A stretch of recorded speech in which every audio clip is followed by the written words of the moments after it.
1899年に車を買うとしたら、主に3つの選択肢があるでしょう。一つは蒸気自動車。ガスを燃焼させるボイラー駆動でよく走ります。ただし常に水の補給が欠かせません。そして暖気運転がなんと30分必要です。次の選択肢はガソリンエンジンで動く車。ただしこうした内燃機関を持つモデルは危険な手回しクランクでの始動が必要で、騒音と臭い排気ガスを出し続けます。おすすめは第3の選択肢、バッテリーで動く電気自動車です。始動が速く、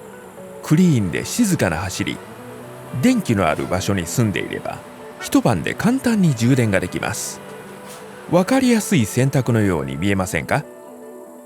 ？19世紀末のアメリカでは車の 40% 近くが電気自動車でした。初期の送電網が整った都市部では爆発事故などが起きにくいバッテリー駆動の車の方が人気があり、頼れる選択肢でした。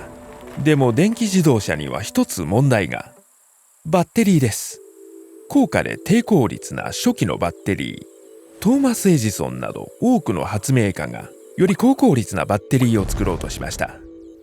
都市部に電池交換所を設けて、そこで電池を交換するアイデアもありました。でも電気自動車の長距離走行は難しく、しかも車両価格はガソリン車の倍以上。なかなか手の出ない贅沢品でした。一方、油田の発見でガソリン価格は下がり、新たな技術により内燃機関の魅力が増しました。電動スターターにより手回し始動がなくなり、マフラーが騒音を減らし、ゴム製のエンジンマウントが振動を減らしました。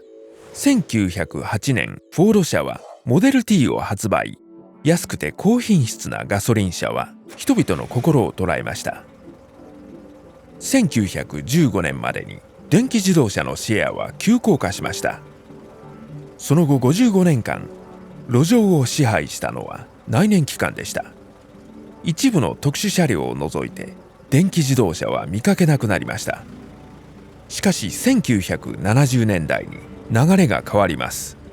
アメリカでは石油の枯渇が懸念され、代替エネルギーへの関心が高まり、80年代に都市部のスモッグと自動車の排気との関連が問われ始めると、政府や環境団体が電気自動車を見直すようになりました。この数十年間、自動車メーカーは内燃機関に投資してきましたが、100年来の課題である電池には投資していませんでした。一方、他分野では新たに携帯用デバイス向けの効率の良い電池を開発しました。90年代にはエネルギー密度の高いニッケル水素電池が発売され、さらにリチウムイオン電池が続きました。カリフォルニア州のスモッグ削減規制と相まって、新しい電気自動車の小さな流行が起こりました。このうちハイブリッド車は厳密には電気自動車とは呼べず、ニッケル水素電池はエンジンの燃焼効率を最適化するために使われるに過ぎません。しかし2008年にテスラはその先を進み、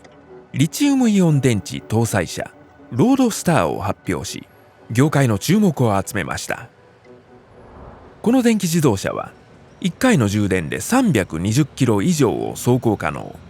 従来の記録のほぼ2倍です。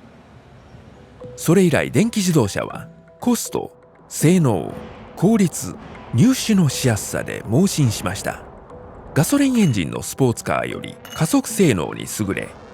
一部モデルは初期費用が高いものの、長期的にはドライバーの負担コストが下がります。世界が気候変動の減速に注目する中、電気自動車はガソリン車に取って代わると期待されています。2020年にノルウェーでは自動車販売の 75% がプラグイン式電気自動車となりました。またカリフォルニア州のゼロエミッション車義務化や欧州の CO2 排出規制などにより、世界中でガソリン車への投資が激減しています。将来電気自動車はかつての存在感を示し、ガソリン車は後塵を拝するでしょう。科学者、政治家、そしてあなたのような人々が地球の未来のために取り組むべきこと、edo.ted.com/earthschool で好奇心と希望を育ててください。